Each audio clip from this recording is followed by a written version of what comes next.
Hello दोस्तों, आज के इस वीडियो के द्वारा हम प्रैक्टिस करने वाले हैं पादप ऊतक यानी कि प्लांट टिश्यू से बनने वाले टॉप 20 क्वेश्चन की।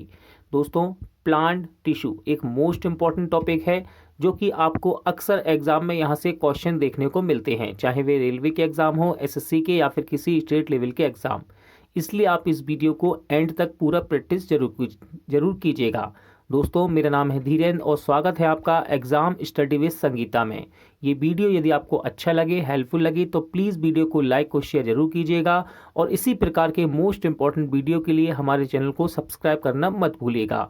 तो चलिए स्टार्ट करते हैं। पहला क्वेश्चन है, वह ऊतक जो द्वितीयक वृद्धि के लिए उत्तरदायी है। क्वेश्चन पूछा गया है, वह ऊतक जो द्वितीयक वृद्धि के लिए उत्तरदायी है उसे क्या कहते हैं। तो सही आंसर इसका ऑप्शन सी, कैम्बियम। ठीक है, वह ऊतक जो द्वितीयक वृद्धि के लिए उत्तरदायी होता है उसको बोला जाता है कैम्बियम। अगला क्वेश्चन है, व्यापारिक कॉर्क प्राप्त होती है। देखिए, इंपॉर्टेंट क्वेश्चन है दोस्तों, ये क्वेश्चन एग्जाम में पूछा जाता है। ठीक है, ध्यान रखिएगा।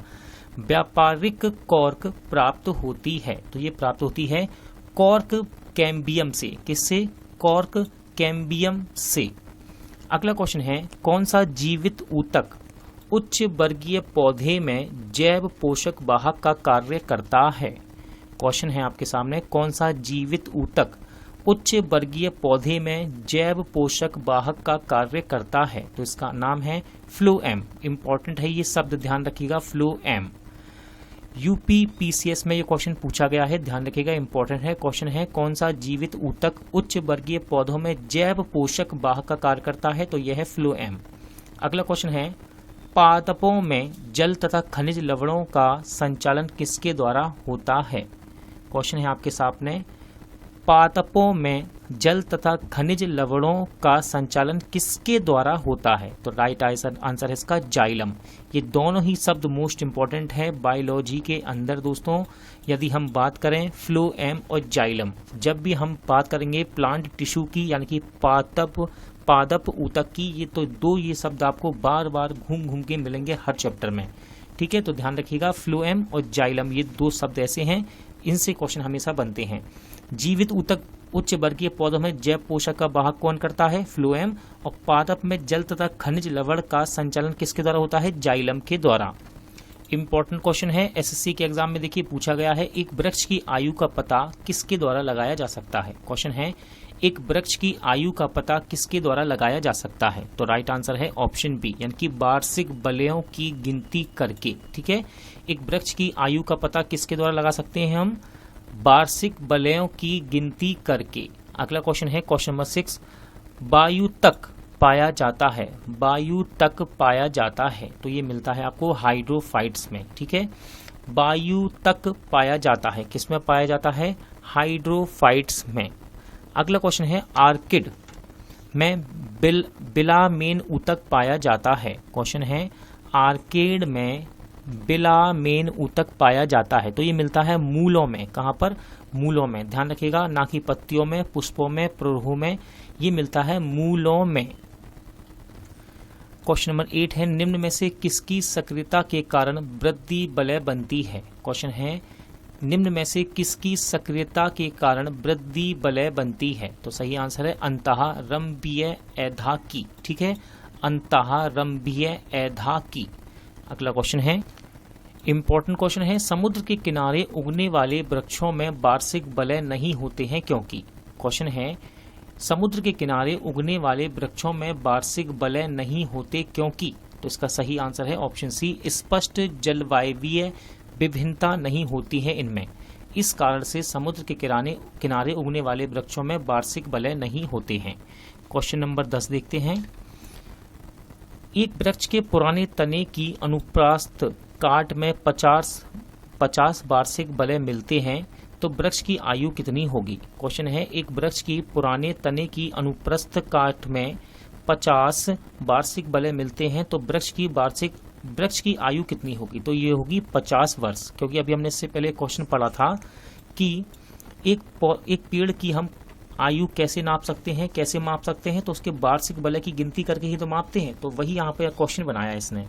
चलिए अगला क्वेश्चन देखते हैं। यदि सन 1985 में एक वृक्ष में एक साइन बोर्ड की कील भूमि से 5 फीट की ऊंचाई पर लगाई गई, तो सन 1998 में यह कील कितनी ऊंची होगी यदि वृक्ष की प्रति ऊंचाई 4 इंच लंबाई में बढ़ती है। तो देखिए दोस्तों, सबसे पहले एक साल में एक वलय बढ़ रहा है, लेकिन यहाँ पर इंच के हिसाब से बताया गया है। और वो क्या कह रहा है आपसे, 5 फीट की ऊंचाई पर लगा था पहले ये, और 1998 में यह कील कितनी ऊंची होगी, ये प्रति वर्ष 4 इंच की लंबाई से बढ़ता है।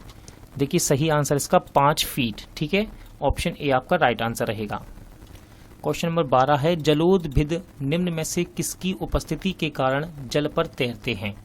क्वेश्चन है, जलोदभिद निम्न में से किसकी उपस्थिति के कारण जल पर तैरते हैं। तो इसका सही आंसर है वायुतक की उपस्थिति के कारण। ठीक है दोस्तों, ध्यान रखिएगा, वायुतक की उपस्थिति के कारण जलोदभिद जल पर तैरते हैं। अगला क्वेश्चन है, शीर्षस्थ विभाजयोतक उत्तरदायी होता है। क्वेश्चन है, शीर्षस्थ विभाजयोतक उत्तरदायी होता है। तो राइट आंसर है लंबाई में वृद्धि के लिए। किसके लिए, लंबाई में वृद्धि के लिए। अगला क्वेश्चन है, रंध्रों की संख्या न्यूनीकृत होती है तथा ये धसे होते हैं। क्वेश्चन है, रंध्रों की संख्या न्यूनीकृत होती है और ये धसे होते हैं। सही आंसर है मरुदभिदों में। किसमें, मरुदभिदों में। शाखाओं से पत्ती झड़ जाती है निम्न के कारण से। क्वेश्चन है, शाखाओं से पत्तियां झड़ जाती हैं निम्न के कारण से, यानी कि क्या कारण है जिससे शाखाओं से पत्तियां झड़ जाती हैं। तो सही आंसर है ऑप्शन सी, कॉर्क के बाहर बिलगन परत के बन जाने से। कॉर्क के बाहर बिलगन परत के बन जाने से शाखाओं से पत्तियां झड़ जाती हैं। अगला क्वेश्चन है, बिलामेन की आवश्यकता होती है। क्वेश्चन है, बिलामेन की आवश्यकता होती है। तो सही आंसर है नमी के अवशोषण के लिए। ठीक है, क्वेश्चन क्या पूछा गया, बिलामेन की आवश्यकता होती है, तो किस लिए होती है, नमी के अवशोषण के लिए। अगला क्वेश्चन है, पार्श्व विभाजयतक उत्तरदायी होता है। क्वेश्चन है, पार्श्व विभाजयतक उत्तरदायी होता है। तो दोस्तों ये उत्तरदायी होता है मोटाई में वृद्धि के लिए। किस लिए, मोटाई में वृद्धि के लिए। क्वेश्चन नंबर 18 देखते हैं, एक काष्ठीय पौधे की आंतरिक छाल का मुख्य कार्य क्या है। क्वेश्चन है, एक काष्ठीय पौधे की आंतरिक छाल का मुख्य कार्य है। तो इसका सही आंसर है पत्तियों से पौधों के अन्य भागों को खाद्य परिवहन करना। ठीक है, क्या पूछा गया, एक काष्ठीय पौधे की आंतरिक छाल का मुख्य कार्य क्या है। तो इसका कार्य है पत्तियों से पौधों के अन्य भाग को खाद्य परिवहन करना। संवहनी पौधों में पानी ऊपर किस से जाता है। क्वेश्चन पूछा गया है, संवहनी पौधों में पानी ऊपर किस से जाता है। तो सही आंसर है जाइलम टिश्यू से। किसके द्वारा, जाइलम टिश्यू के कारण संवहनी पौधों में पानी ऊपर जाता है। अगला क्वेश्चन है, निम्नलिखित में से किस एक भारतीय वैज्ञानिक ने पादप में जल की लंबी दूरी के अभिगमन का सिद्धांत प्रस्तुत किया है।